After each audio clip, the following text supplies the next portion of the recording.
नमस्कार। खेत खजाना में आपका स्वागत है। आज 31 दिसंबर है और दिन है शनिवार। आज 2022 का अंतिम दिवस है और कल सुबह नववर्ष 2023 का शुभारंभ होगा। आप सबको हमारी पूरी टीम की ओर से नववर्ष की हार्दिक शुभकामनाएं, मंगल कामनाएं। और सरसों पर, नरमा पर थोड़ी चर्चा करें उससे पहले आपसे वही विनम्र निवेदन कि आप इस चैनल को सब्सक्राइब कर लीजिए और सब्सक्राइब करने के साथ साथ बेल आइकॉन को प्रेस कीजिए ताकि वीडियो अपलोड होते ही सबसे पहले आप तक पहुंचे। कल हम बात कर रहे थे कि सरसों के बाजार में कुछ थोड़ी सी सुधार होने की गुंजाइश बन सकती है, लेकिन इसका आज उल्टा असर हुआ। आज बाजार थोड़ा डाउन ज़्यादा हुआ है।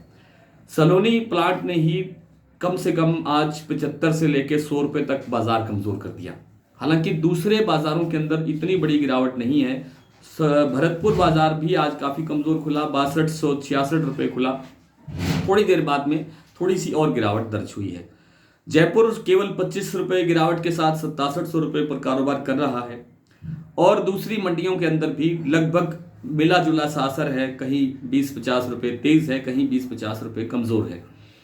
लेकिन सरसों के अंदर सही दिशा सोमवार को पता लगेगी, क्योंकि कल से जो इंडोनेशिया और मलेशिया का जो निर्णय आए हैं उनका असर अभी तक बाजार पर कोई बहुत अच्छे संकेत नहीं दे रहा है। बहुत अच्छा असर देखने को नहीं मिला है।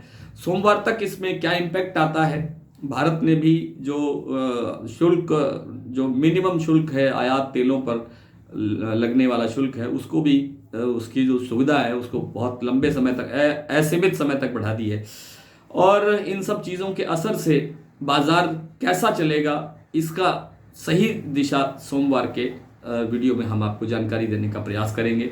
कुल मिलाकर के फिलहाल अभी तक यही लग रहा है कि सरसों के अंदर सुधार की गुंजाइश नहीं है, बहुत बड़ी सुधार की गुंजाइश नहीं है। ये पिछले 1-1.25 महीने से हम इसी तरह से देख रहे हैं बाजार कि 25-50 रुपये बढ़ता है, 25-50 रुपये टूट जाता है। और अभी भी संभावना यही है फिलहाल कि सोमवार का बाजार भी लगभग इसी के सीमित दायरे के अंदर ही खुलता हुआ दिखाई देगा। लेकिन असली तस्वीर सोमवार को पता लगेगी। इंडोनेशिया का पाम तेल का जो मामला है वो किस दिशा में बढ़ रहा है, अर्जेंटीना से सोयाबीन की फसल का क्या हो रहा है, इन सब चीज़ों का अध्ययन करने के बाद एक आपको निर्णायक सा वीडियो उपलब्ध कराने का प्रयास करेंगे। फिलहाल सरसों के अंदर आप ये मान करके चलें कि सरसों में कोई बड़ा सुधार या बड़ी तेजी की गुंजाइश नहीं लगती है। नरमा कपास बाजार में आवकें टूट रही हैं और आवकें टूटने से बाजार धीरे धीरे सुधरना शुरू हो गया है। 150 रुपये बाजार दैनिक रूप से सुधर रहा है और इसमें और सुधार की गुंजाइश है। कल नया वर्ष होगा, हालांकि कल मंडियों का भी अवकाश रहेगा, हम भी अवकाश पे ही हैं। सोमवार से आपसे फिर मुलाकात होगी और सोमवार से ही लगता है कि बाजार थोड़ा और सुधरना चाहिए, नरमा कपास का बाजार। इसी तरह से आज जो ग्वार का बाजार है उसके अंदर थोड़ा सुधार होना शुरू हुआ है। आज हलवद मंडी है गुजरात की, वहां पे 6200 रुपये के स्तर पर लगभग कारोबार दिखाया है। और मंडियों के अंदर 5700 रुपये से लेकर के वही 5900 रुपये तक का कारोबार उत्तर भारत की जो मंडियां हैं, चाहे राजस्थान की हैं चाहे हरियाणा की हैं, इन मंडियों में लगभग इस लेवल पर कारोबार हो रहा है। लेकिन इसमें शायद ज़्यादा लंबा समय ना लगे और ग्वार में आपको ठीक ठाक सुधार जल्द ही देखने को मिल सकता है। आइए बात करते हैं कुछ मंडियों के भाव की। आज भरतपुर का बाजार खुला था 6266 रुपये, कल से 50 रुपये के करीब डाउन खुला और उसके बाद फिर दोपहर बाद में करीब 15-16 रुपये की गिरावट आई है। जयपुर 6700 है, सलोनी 7050 से लेकर के 7150 पर आ गया है। सुमेरपुर 6410, अलवर 6400 रुपये, नागौर 6500 रुपये, निवई 6290, टोंक 6270, कोटा 5950, जोधपुर 6410, दिल्ली 6500, चरखी दादरी 6450, गंगापुर 6300, आदमपुर 6184, श्री विजयनगर 6034, गंगानगर 6299, अबोहर 5635, सिरसा 6020, बरवाला 6200 और एलनाबाद में आज सरसों का भाव रहा 6075 रुपये।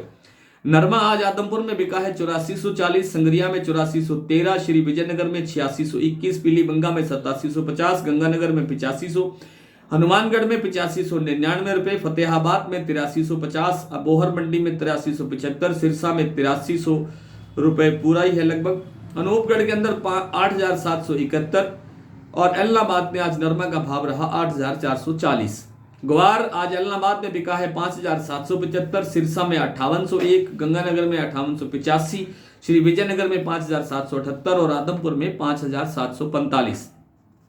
आज इतना ही। आपसे सोमवार को फिर से मुलाकात होगी। तब तक के लिए नमस्कार और आप सबको पुनः नव वर्ष की हार्दिक शुभकामनाएं। नमस्कार।